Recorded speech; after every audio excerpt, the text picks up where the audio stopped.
All right, so let's talk about the development of the zMAX. Like, how long has this thing been an idea, and when did it start to take off as, okay, we're going to do this now?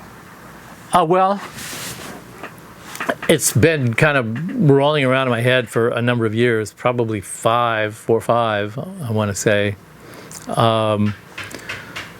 But over the last 4 or 5 years, the pandemic, economic considerations, deliveries of goods, all the kind of things that we've all discussed and everybody knows about and have gone through over the years, have impacted the way we do things and what we can get made and what design work we can do and what we can get done. And we've been operating with a long hit list of things that we want to do, and there's always something standing in the way of that. So that was just one of those things that was like, someday we're going to get to this and someday we're going to get to that. And then we got an opening. All right, this is going to be the time that we're just going to go full speed ahead and finish this thing and get it out. No big fanfare. We didn't let anybody know we were doing it. We just did some research, did some preliminary layouts, tested it, checked it out, worked on the cosmetics, got a complete package, and then announced it. And people were like, where the hell did that come from? Well, there's a lot of stuff around here like that what's next, or wait, you were working on this product and this product. Where did this product come from?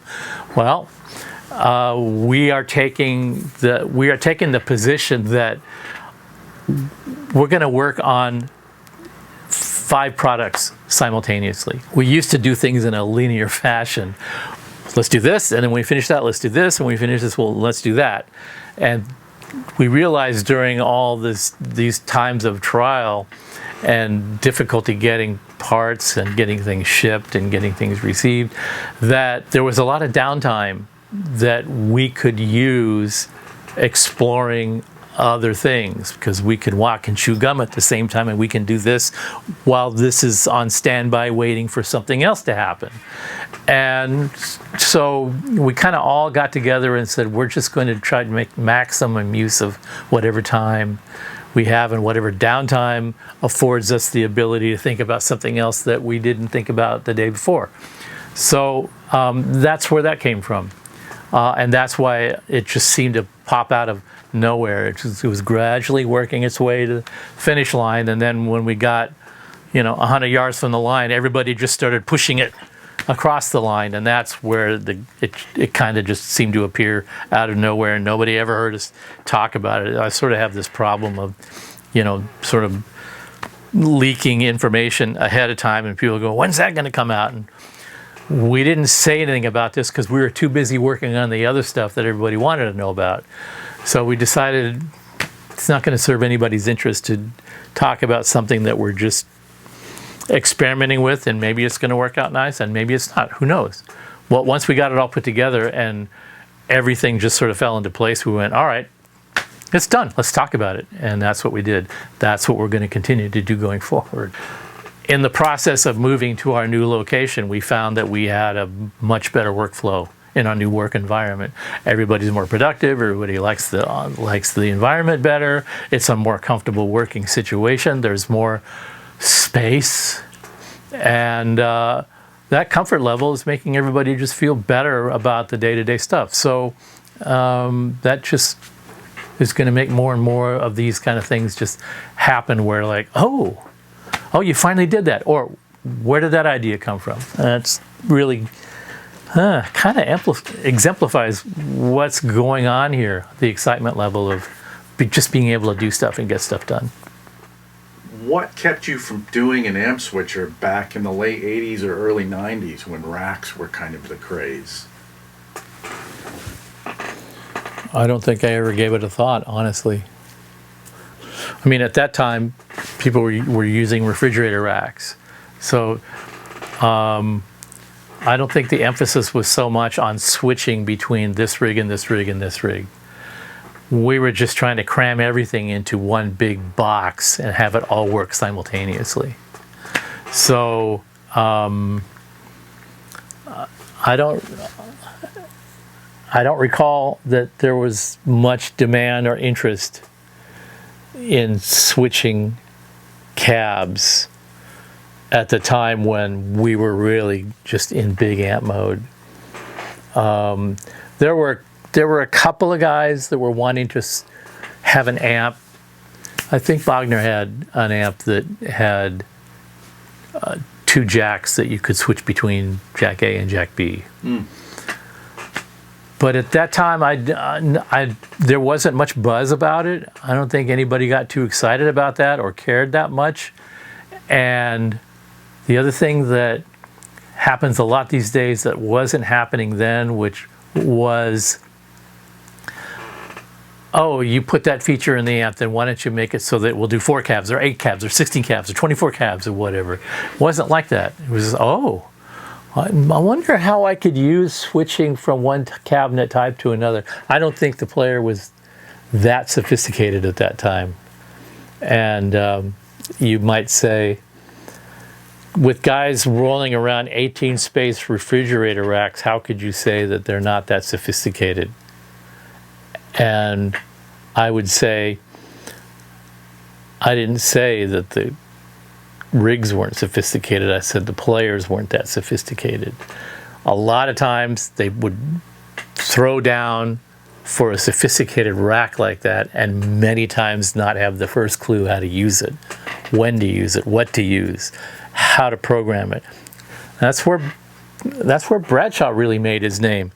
You went to Bradshaw, you had a rig made, he programmed it for you. When you wanted to change it, you took it to him and say, I wanted to do this and this and this and this, and he would go, okay, okay, okay, okay. He would change a couple of cables, write some new patches, and hand it back to you and on your way. Whether it was because you wanted to figure out how to get more out of the rig, or you just wanted it to sound different, or touring guitar player X was touring with Cher for 6 months, and now he's going out with REO Speedwagon for 6 months, a different environment entirely. I need my refrigerator to behave accordingly. That's kind of the sophistication of the system that wasn't really embraced by the player. Players had their hands full, just touring, keeping body and soul together, remembering all the parts, showing up on time, being pros. You know, they weren't doing this with their rig every night, showing up. You didn't do that. You just didn't do that. You're a side guitar player with a major artist, and you go, can you imagine going in during sound check and changing the whole sound of your rig, and the singer comes in and starts singing, and turns around and goes, what the hell is that sound? You didn't do that before. That was the environment. And the big rigs were designed to be custom tailored on the fly for each next kind of a gig, whether it was sessions or touring or whatever that you did. You didn't know the capability of the system in and out on a deep level, I think, like more guitar players do today, and are willing to experiment and go really deep into their gear.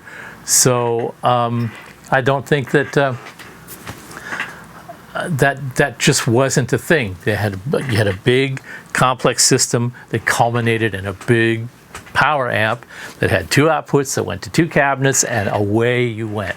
4 cabinets maybe, but not switching cabinets, just paralleling up an extra pair of 412s or 112s or whatever.